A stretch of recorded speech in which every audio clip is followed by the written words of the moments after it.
Welcome everybody, and thank you for joining us. I'd like to thank Maine State Credit Union for being our 2020 Network Luncheon sponsor. Due to the pandemic, of course, we've now switched over to Zoom, so thank you for joining us this way. Before I introduce today's speaker, the Chamber has some upcoming events I'd like to share. Next Business After Hours will be held via Zoom next Thursday from 4:30 to 5:30. Our next Women's Luncheon will be August 12th at 10 p.m. via Zoom again, with Jessalyn Quint from Smart Eye Care speaking on cosmetics and eye health. Please make sure to register for these events to get the Zoom link. Today's speaker is Jenna from NAMI, Maine, speaking on ways to support mental health illness in your community.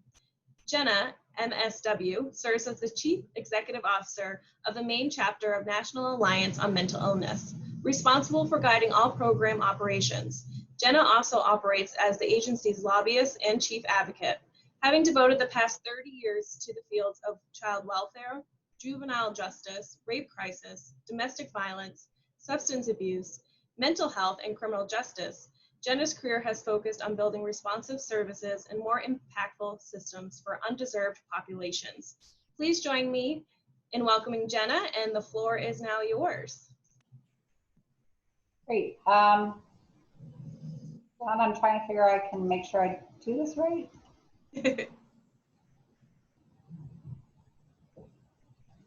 Perfect. Okay, so you can hear me fine too? Yes. Okay, great. So I will try not to be boring in a Zoom situation. So I'm just going to talk about ways to support mental health. Some of it is community oriented, some of it is employment oriented. I guess the format is you ask me questions at the end. Normally, I really don't mind whenever people have questions that they stop. But so talking about ways to support mental health. So I think, you know, some of this is statistics and some of it is, you know, kind of based on actions you can take. So 70% of people with depression are in the workforce. There are 35 million lost work days per year due to mental illness. Actually, depression is the greatest cost to the labor market of missed employment, more than like back pain or children's illness or anything like that. It's depression. Barely 57% of people with depression, even depression that's so impactful that they aren't able to go to work, are connected to any type of treatment. And in terms of the United States economy, $1.5 billion is the cost of the untreated mental illness, mostly due to lost work productivity. So the idea here is to really get a sense, 1 in 10 full-time employees has some type of addiction, substance use disorder. People with ADHD are 18 times as likely to be disciplined for work-related problems, disciplined, not supported to address them. Depression is the leading cause of short and long-term disability. People with untreated mental health challenges are 4.5 times more likely than others to experience an accident or near miss than the preceding 28 days. So really 1 in 5 Americans, Mainers, have some type of mental health diagnosis, whether that's depression, anxiety, and there's a whole bunch of different disorders within the sort of anxiety bucket, whether that's someone who just has panic attacks because they hate bridges or they hate snakes, or someone who has generalized anxiety disorder for which they're constantly worrying about something, and their mind goes from one worry to another, and that kind of anxiety level is high. Same with folks with post-traumatic stress syndrome. Maine has a pretty high number of individuals with adverse childhood incident scores over 4. We're pretty high on the child sexual abuse per capita numbers compared to other states. And so all of that kind of connects back into having 1 in 5 adults with a diagnosable mental health challenge or mental illness. And 1 in 25 folks have a serious and persistent mental illness, which is defined by the acuity of need. So if you think about someone who experiences psychosis or mania or major depressive disorder to the point that it's debilitating, that's what they talk about when they say the 1 in 25. As a society, we have a tendency to have a lot of stigma based on those folks whose illnesses present in very visible ways. And that level of stigma translates down to the fact that folks who may have very treatable depression or anxiety don't talk about it, because our society is constantly sending messages that if you have some type of mental health challenge, you're unstable, you're weak, you're not reliable, instead of recognizing that that mental health is a part of health, and that there's a whole host of environmental, genetic, life experiences that come into the development of a mental health challenge, just as there are with physical health challenges. And the real huge impact of this too is that we lose a Mainer to suicide every 36 hours. So if we don't make it more comfortable to talk about mental health, not only is there lost productivity, issues of divorce within families, and individuals struggling with connection and belonging and happiness, we also then lose people to suicide. More 10 to 14-year-olds died by suicide every year since 2014 than died in traffic fatalities. We talk all about traffic safety, but we do very little about suicide prevention among 10 to 14-year-olds. So, NAMI Maine's mission is to provide support, education, and advocacy to individuals impacted by mental illness and their families. But really, our goal is to enhance the mental wellness of all Mainers. And really, mental wellness is a state of being, right, in which we can cope with the stresses of everyday life, can be productive and fruitful, have connection in our community. And recognizing, I would say, there is no health without mental health. All the things we're supposed to do for our physical health, eat more fruits and vegetables, exercise, get adequate sleep, hydration, all those things they tell us to do for our physical health are just as important for our mental well-being. And often the barrier to us doing those things is our own mental well-being. Eating a salad when you're struggling with depression does not sound nearly as appetizing as eating a pint of Ben & Jerry's, because the sugar is going to make you feel better immediately, but it has different long-term health outcomes than what is desired. So I want to talk a little bit first, kind of the topic that relates to all of us is the impact of stress, because mental health is really about how your brain is functioning, right? And there are so many factors. People say, oh, it's just genetics. And in fact, they did a longitudinal study over 20 years of two groups of 9-year-old boys who had the same family genetic predisposition, meaning a close family relative with schizophrenia. They followed them for 20 years. The only difference is they gave one group of those 9-year-old boys the daily recommended allowance of omega-3 fatty acids for about a 3-month time period. And you think about kids, omega-3 fatty acids, unless you're taking a supplement, they're not in a lot of food, right? Especially our families that are struggling with poverty. It's not like they're gonna have salmon, once a week. So, but they followed those boys over 20 years. There was a 200% higher presentation rate of schizophrenia among the boys that did not have the omega-3 fatty acids. So even diet has a significant impact. And so stress obviously has a significant impact on our mental well-being. And there's benefits from a mental health perspective and a physical health perspective to really take the stress that we experience in life seriously and find ways to mitigate it. In the workplace, things like walking meetings, 10-minute meditations during a work break, doing desk yoga, listening to music or blocking out noise are things that can kind of try to help mitigate some of the stress that we all feel at work. Things like making sure that you are getting 30 to 60 minutes of exercise, even doing the 10-10-10 rule if you really hate to work out. 10 exercises at 3 different times throughout the day. So a 10-minute brisk walk, 10 minutes up and down stairs, another 10-minute brisk walk. That works if that's all you can fit in. If you don't have time, if you're like, oh, I don't have that time in my day, the 10-10-10 rule is a way to find that. I remember when I used to work in another state in an office building, I would where there were multiple staircases. I would make myself get up and go up all the way up the stairs to the top floor and all the way back down, because that trip would take 10 minutes. So even just finding things like that, having healthy snacks at your desk, water is huge. If any of you know Kate Rostrup, the chaplain of the Maine Game Wardens, she talks all the time about how critical hydration is for our body. Water is also important for another reason. If someone is feeling anxious or that the world is spiraling around them a little bit, drinking water actually fools your mind to think everything is okay because your body's focused on drinking water. And it's a really good way to help people kind of take a few deep breaths.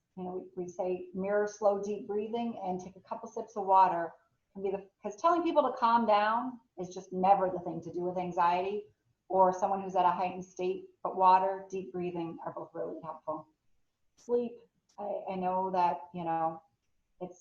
it's elusive for a lot of us at different times in our life, whether we're having young kids or the joys of getting over 50 and our body's changing. Sleep can be really challenging, but it is hugely impactful for your mental health. That cannot be overstated. There is nobody on this planet whose mental health is in great shape who's sleeping regularly less than 6 hours a night. So it's really an important factor, especially in kind of counteracting the stress. When you sleep, your brain actually kind of, in my non-technical way, I say, kind of flushes things out and resets itself. And without that, you're going to struggle more. We all know that whether it's our kids or ourselves, we need to put our phones down, stop reading our emails, and give ourselves technology boundaries. Taking some time to really do something fun. When they talk about mental health days, we talk a lot about hobbies. And those of us who have hectic jobs and children and partners often find that the idea of doing something for ourselves is not that, doesn't feel realistic. But the importance of having a hobby, and a hobby is not something you do as a second income. It's not something like you volunteer on somebody else's board. That's not a hobby. It's something you do just for fun for you that is enjoyable. And it really doesn't matter. You could like yodeling in the street. It really doesn't matter as long as it is sheer enjoyment for you. And you can find some way to incorporate that in your day. This is going to sound really goofy, but as I'm about to hit 50, but there's some songs from the 80s, because I'm a child of the 70s, there are some songs from the 80s that just make me always want to dance. So on the way home, when I'm in a place, I'll turn them up, and then when I get in my driveway, I'll start dancing, and then my 14-year-old will come out with me and dance in our driveway. Luckily, we live in the woods, so nobody's watching us. But finding ways to give yourself sort of some release from that stress. And conflict, right? Avoiding conflicts or just trying to pacify everybody, it only builds up our stress level. It's not good for our mental health. So working on ways that you can resolve conflict in a productive way where you feel heard is also really important for addressing stress. Time management, things like quiet room, aromatherapy, being connected to friends and family, not isolating.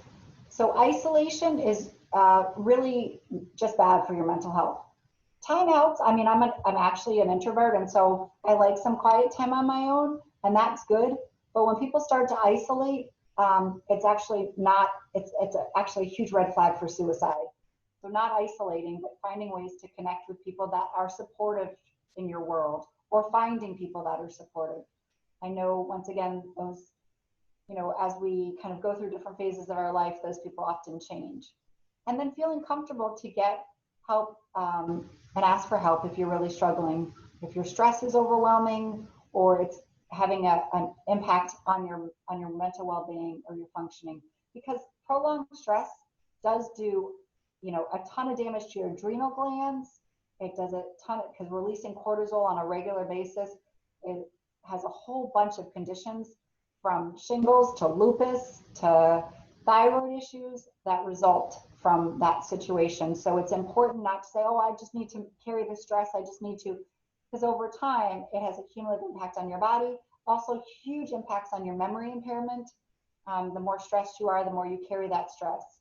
So while lots of times we think we're just taking it for the team, we're actually in the long run hurting our families, our places of employment by not getting what we need to manage the stress in our lives. And then, thinking about, I kind of have said most of these things, what do you do? How do you find ways that you can engage in self-care? Interestingly, expressing gratitude. When I'm having a really tough day, I find people to thank for things. Expressing gratitude is really good for your mental well-being. So if you can stop and think of, instead of all the things that are weighing you down, things that you're grateful for or appreciative for in your life can be really helpful to sort of help your mind focus on the positive for a little while.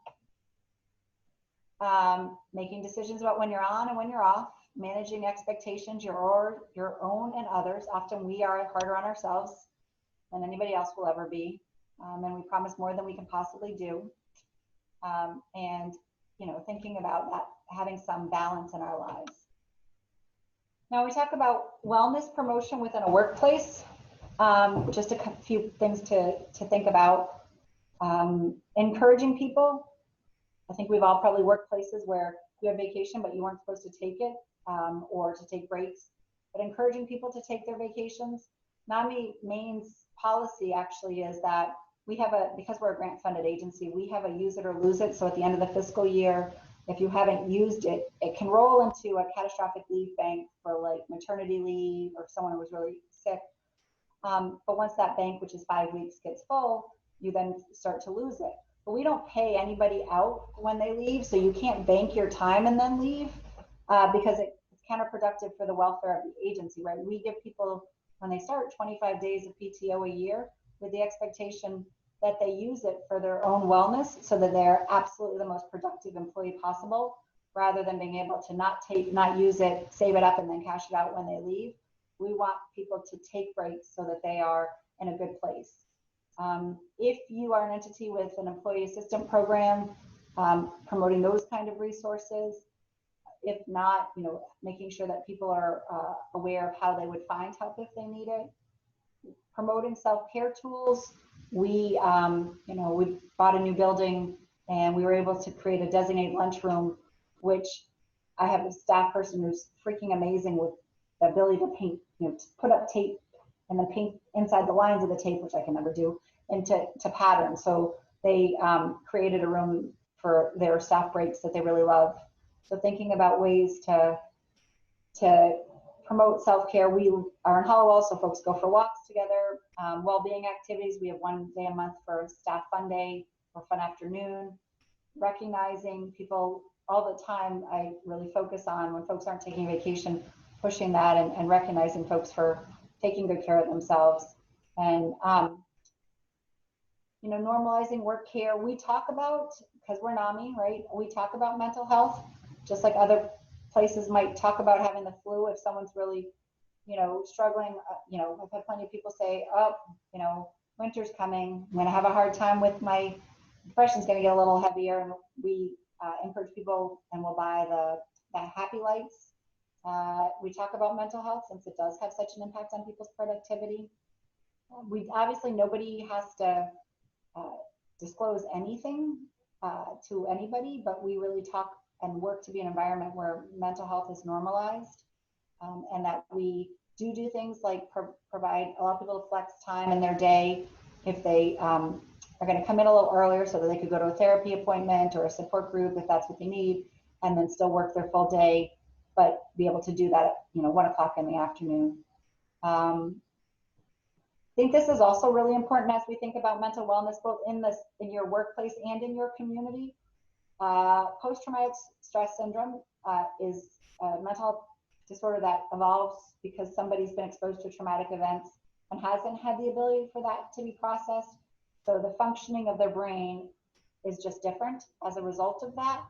But that said, we're all exposed to traumatic events, and being trauma responsive is really critical. And as a society, we have a tendency not to be very trauma responsive, but creating places that foster respect and acceptance. So I have an employee who was sexually assaulted young, very young. And while it happened, she focused on a clicking of a grandfather clock. So if someone sits in a staff meeting and clicks their pen over and over again, she's very well educated, very accomplished, but that obviously would bring her back to that moment. So when she says to people, the pen, we all, those of us who know will say, oh yeah, can we stop the clicking, without her having to say why. So just thinking about You know, not touching people. Even I find lots of times people will touch other people's shoulders intending to be nice or just trying to make a point or touch their arms. Not realizing that touch can be really triggering for people. Another thing is I've worked places where they set up your office and you're not allowed to move your desks. People with trauma histories, things like being able to position their office and set their office up in a way that feels safe and comfortable to them is really an important recognition. Things like that, like setting up their desk, being able to have their door closed or open, whatever, you know, some of that awareness. Just being aware of what makes someone feel safe in their space. And you know, I say all the time that one of the easiest ways to tell if someone has a trauma history is, are they someone when you come around the corner that jumps and screams? Because that's definitely a clear symptom of someone with more of a story than you might know. Culture of mental wellness, and talk about mental health, promote work-life balance, provide education, which we're going to talk about education and resources in a minute here. Also understanding your health insurance plan, and if you are someone who can pick your health insurance plan, looking at its coverage, making sure that they actually have mental health and substance use disorder parity. It's a federal law, it's a state law, but lots of plans still don't. What about residential treatment or crisis services? Do they provide any benefits for that? And if not, asking them why, because the more employers ask, the more they're likely to improve the level of parity. So we're still nowhere near actual parity, even though state and federal law mandates it. So also, you know, there's a few things. Speaking up about misinformation or poor language. I swear that every time someone wants to make a bipolar joke, they choose to do it in front of me. Went through McDonald's to get an egg McMuffin, and the woman told me the weather in Maine is so bipolar. So, you know, bipolar is not just up and down. It's a lot more complicated than that. It's actually most of the time someone spends in major depressive disorder. There's dysregulated mood disorder, but that's not the same as bipolar 1 or 2. And so we, in a society, we're quick to label people and use language that really stigmatizes mental health. You might think, oh, what does that matter?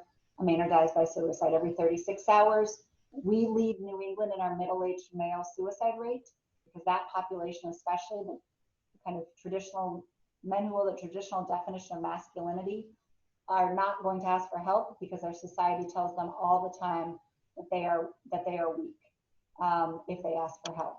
So language, while I'm absolutely not the PC language police, language around mental health has a direct correlation on negative outcomes in people's lives. We have trained folks at Unum, Jackson Labs, working on IDEX. I'm trying to think, there's a couple other businesses. For some reason, my brain's not working great right now, but and something called Mental Health First Aid. It's an 8-hour mental health literacy curriculum, just like regular first aid. The idea is once you complete it, you're a mental health first aider. Michelle Obama is a huge advocate of mental health first aid. Lady Gaga is an advocate of mental health first aid. It's really the basics about mental health diagnoses and how to have a conversation with someone, because so much of how we talk to people who are struggling is the opposite of what we need to say. Someone who's struggling with depression doesn't need to be yelled at to get off the couch. Someone with anxiety does not need to be told to calm down. Those are not helpful things. NAMI Maine is also working on implementing what NAMI Massachusetts did, which is a CEOs Against Stigma campaign to really raise the awareness that stigma harms people's lives and that we need to promote mental health and mental wellness, not just because it's the right thing to do, but because it also enhances employee productivity to be mentally well. You know, just a couple of points here about what supervisors can do: being concerned, reaching out, offering support, checking in, avoiding using judgments, toughen up, snap out of it, you know, suck it up, buttercup is just not helpful ever. And recognizing that an employee that feels more supported will be more likely to excel. And what I'll say is that I've trained a whole lot of alternative education teachers in the state, and they have said to me, a brilliant young person struggling with anxiety or depression is going to struggle to graduate from high school much more than a kid with average intelligence and no anxiety or depression. So it's important to recognize that somebody's anxiety, depression, or other mental health diagnosis in no way defines their capabilities. And in fact, what we need to do is support them so that they can shine. Listen, demonstrate support in little ways, don't make assumptions, promote your organization's commitment to staff well-being is what coworkers can do. And I've kind of touched on these already in terms of understand that nothing is perfect, seek help if you need to, stay organized, don't forget your physical health and things you can do for yourself. And a family member, what you can do if it's a family member. So NAMI was formed in 1984 by a group of parents trying to support their adult loved ones with mental health challenges. So we provide an 8-week free, paid for by the state of Maine, 8-week evidence-based class taught by volunteers who are all family members called Family to Family.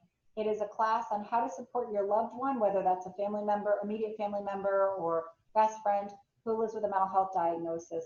It's now happening virtually. It normally happens in person. But we also have a helpline that is anything to do with mental health. Our calls average about 25 minutes. When people are trying to figure out the system, try to figure out help, or how to approach a loved one. So those are two very tangible and free resources available to anybody in the state of Maine. I want to talk just a couple of warning signs about suicide because NAMI Maine is the Maine CDC's suicide prevention partner. We do prevention training in communities all across the state, including a 90-minute awareness session, including helping employers develop suicide prevention protocols. We've done Maine General suicide prevention protocols. And we also do, the clinical director for NAMI Maine does postventions. We just lost a student who graduated from Presque Isle High School. He graduated about 2 weeks ago. He died last week by suicide. So we've been working with that community a lot. And so it's all of our responsibility to understand, because suicide is preventable if we have any idea what we're seeing. And so these are a few of the warning signs. Both mental health first aid touches on this when we do awareness sessions, which is that 90-minute session, or we also do, they're free, 7-hour gatekeeper trainings, which are really more in depth on suicide prevention. But these are just a few things to, no hope for the future, self-loathing, social isolation, prolonged depression, giving away possessions. Those are all things to be concerned about. Even if who you see this in, you think, oh, they're so strong. Often we find that people that the person that everybody turned to when they had a problem will die by suicide, and no one will have ever thought that would happen. It's because that person was holding so much and didn't, even if they were struggling, people just expected they always had it together. So, there is no one group that dies by suicide. While, as I said, we lead New England in our middle-aged male suicide rate, it really, I'd like to say it was shocking when we get the reports, but it never is, because it's really any one of us at any time. To save lives, right? We reach out. Asking does not increase the risk. Are you thinking about killing yourself? Sounds hard to say, but we don't want to ask someone, are they thinking about harming themselves? We want to throw that door all the way open so they can feel safe to say wherever they're really at. Empathy, hope, listening non-judgmentally. Get mental health professionals involved if that's what you need to do. Don't promise secrecy. We find that a lot in high school students. When someone dies by suicide, they have told their friends, but their friends didn't want to be disloyal. Try to engage someone in the plan that, in making a plan for how they can help. But if you can't, then reach out to crisis and try to get crisis involved. But, lots of times, therapists say all the time to folks, feeling suicidal is very normal. It does not mean you need to act on it.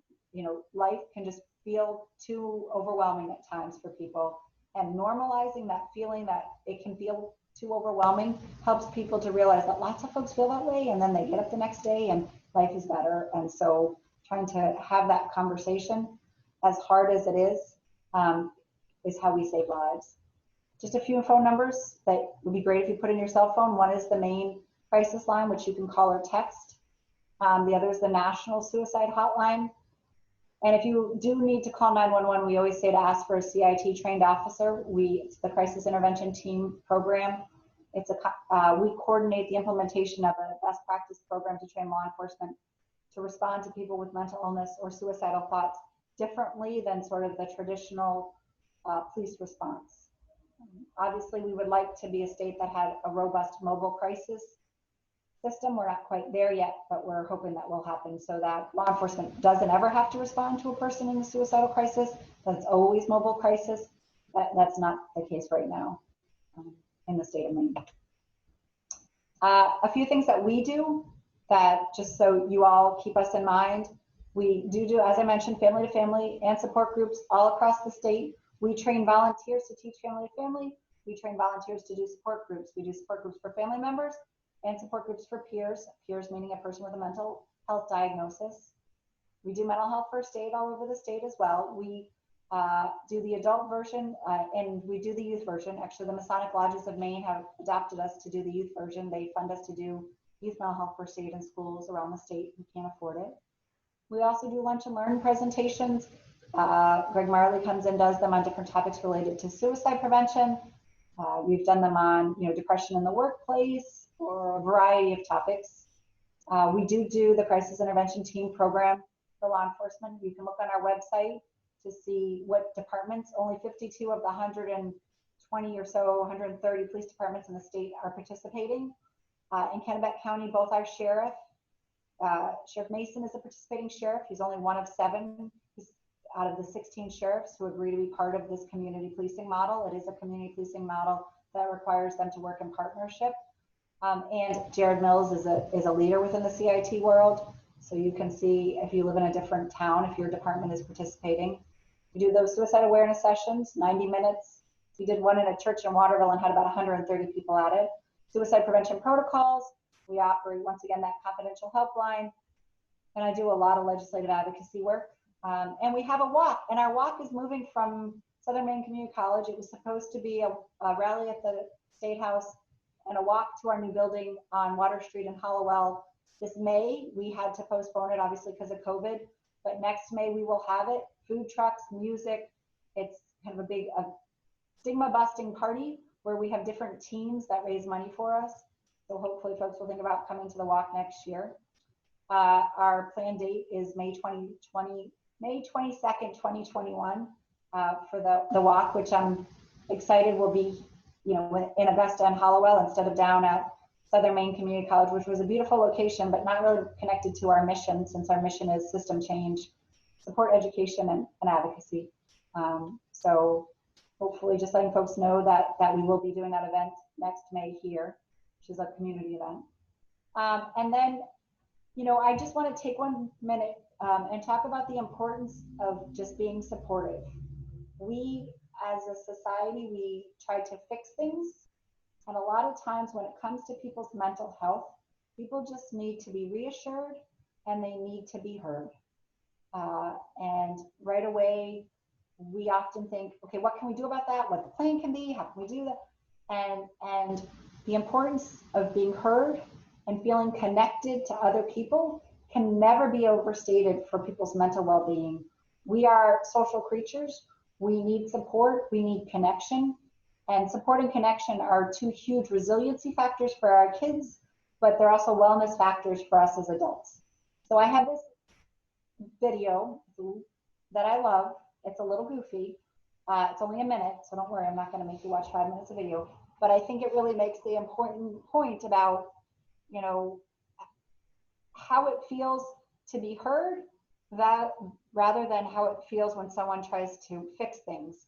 I have a child with autism, and my very well-intended parents who are in their 80s keep trying to tell me what to do for my child who has autism and has some other challenges. And I just want them to hear me and just say, you got this, honey. Sometimes we just need to be told we're going to be okay. We'll figure it out. So see what else I have to do. Here we go. It's just, there's all this pressure, and sometimes it feels like it's right up on me and I can just feel it, like literally feel it in my head, and it's relentless. And I don't know if it's going to stop. I mean, that's the thing that scares me the most, is that I don't know if it's ever going to stop. Yeah. You do have a nail in your head. you sure? Because, I mean, I'll bet if we got that out of there. Stop trying to fix it. No, I'm not trying to fix it. I'm just pointing out that maybe the nail is causing. You always do this.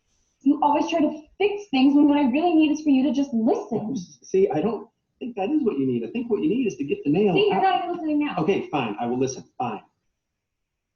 It's just, sometimes it's like, there's this achy, I don't know what it is.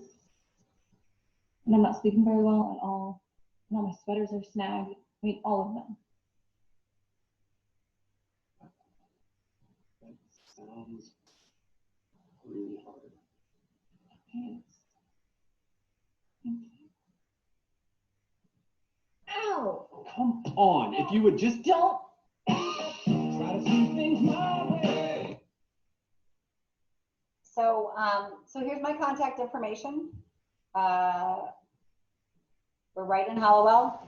As I said, hopefully some of you have driven by and seen we moved about 1.5 years ago to a much larger building. So I think that's what I got. Perfect. Thanks, Jenna. We'll open it up to questions now. So feel free to put any questions you might have in the chat box, or if you would like to unmute yourself and ask Jenna a question, you can go ahead and do that as well. And I just posted a goofy little survey into the chat box that if anyone wants to take, it's one question. It comes from DHHS. So Perfect. it's not complicated.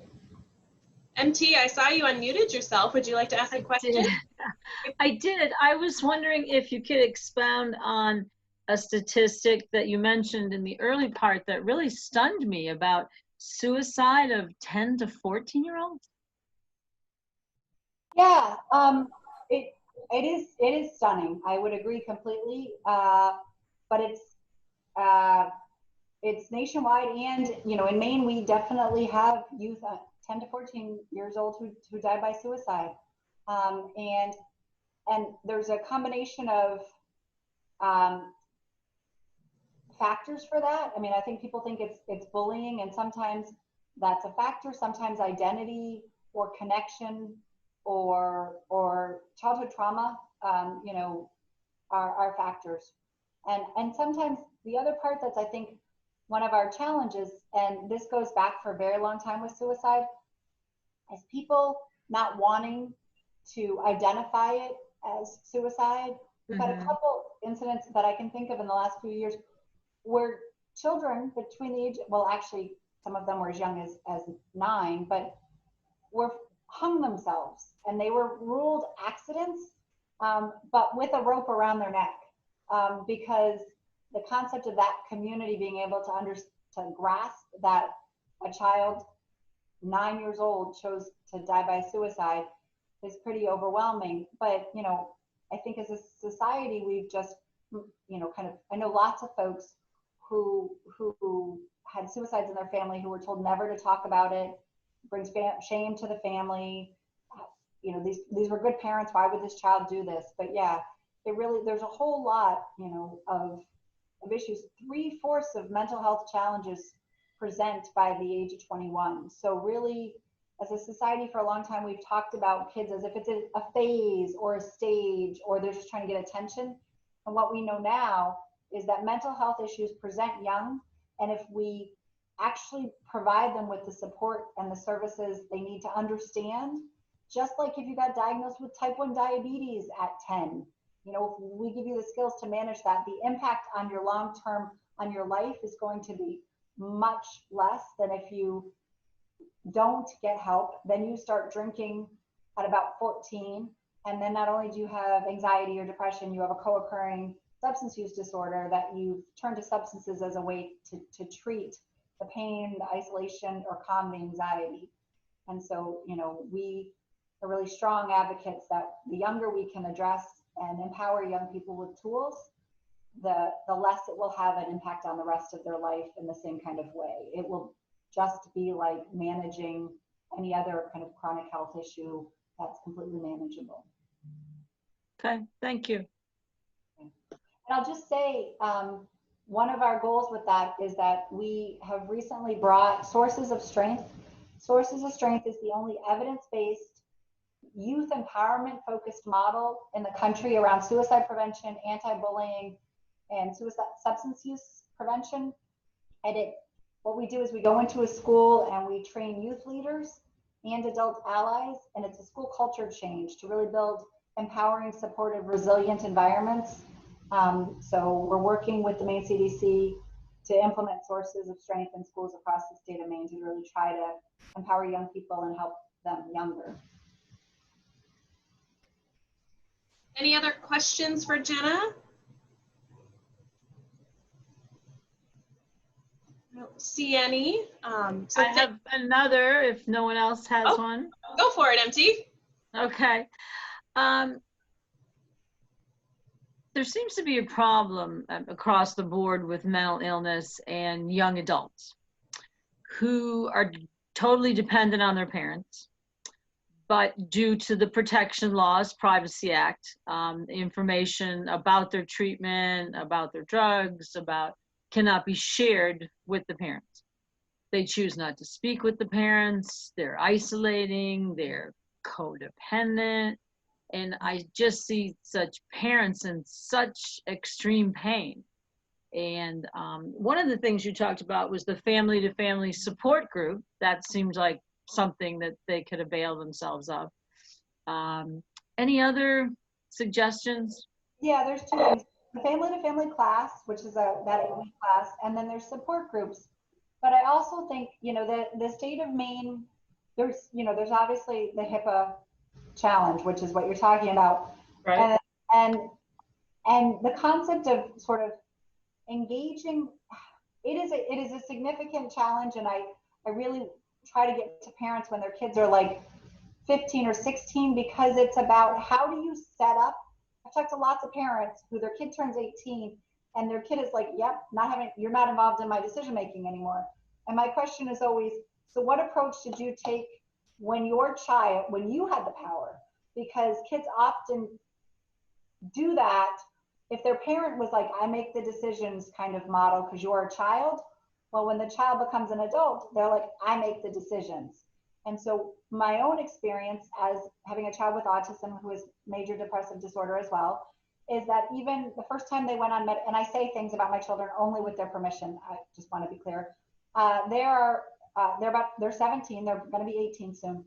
But in about 4th grade, there was a suggestion from a psychiatrist to go on a medication to help them with their meltdowns. Pretty typical behavior with autism. They kind of get overstimulated and melt down. I didn't make that decision alone. Jacob is my child's name. We sat together with the psychiatrist. They explained it to both of us. Then we went and had ice cream together and we had a conversation about that. And then we made a decision. And then about 2 years later, Jacob said, I don't need that anymore. I think I've learned how to manage it. So and I said, okay, you don't think we should take that? Nope. So it was I've always taken an inclusive empowerment. It's their body. I respect that it's their body. And I find that lots of times parents say, well, I made the decisions before. They should keep letting, and I'm like, well, here you go, right? So the challenge is, how do you empower only appropriately? So, I mean, they're still a child, and have a sort of shared decision-making model. Because I keep telling them they're about to be 18 and they're going to have to like make their own doctor's appointment. So I've been trying to practice that. And they're like, no, we do this together. We do this. So you can keep making my appointments. I'm like, no, babe, you got to. But because we do it together, there's not like 18 is not going to mean anything other than hopefully I can get them to do some of the calling appointments. But I think that's part of the challenge is how do we really, in my mind, and I was Governor Rendell's children's policy person in Pennsylvania before I came home to Maine. 14 is the age of consent for mental health services in many other states. Doesn't mean they can't deny, but it does mean they have a say in it. And I think that's where we need to get to, is to recognize that by 14, our kids should be engaged in it. And if they're in the driver's seat with us, 18 isn't going to mean the same thing. But I've encountered a lot of parents who did not take that approach, and 18 means they were just cut off because their kid was like, you had the power before, I've got it now. And we really got to start that shared decision making much earlier if we want to keep it over the age of 18, because it's frustrating. Yeah. Thank you, MT. Jenna, I just want to make sure you saw Lisa's comment in the chat that said, thank you, Jenna, for your input today. It's really appreciative. And So with that, thank you, Jenna, for sure. Thank you for being an advocate for so many people at the State House as well. That's a lot of work to do all the lobbying and advocacy work. So today, after today's meeting, we will record it, but also you'll receive a survey link, and you will get entered in to win a Wander Pizza gift card after completing the survey. There are neighbors here right on Western Ave. They don't just have pizza, they have salads and great food and snacks. So this is what you'll get entered in to win. Hopefully we'll see you next month for our women's event with Dr. Quint. And thank you again for joining us. Thank you again to Jenna. Everybody have a great day and enjoy the sun. See ya. A lot of good info. Thank you. Thanks, MT. Thank you, guys. Bye-bye.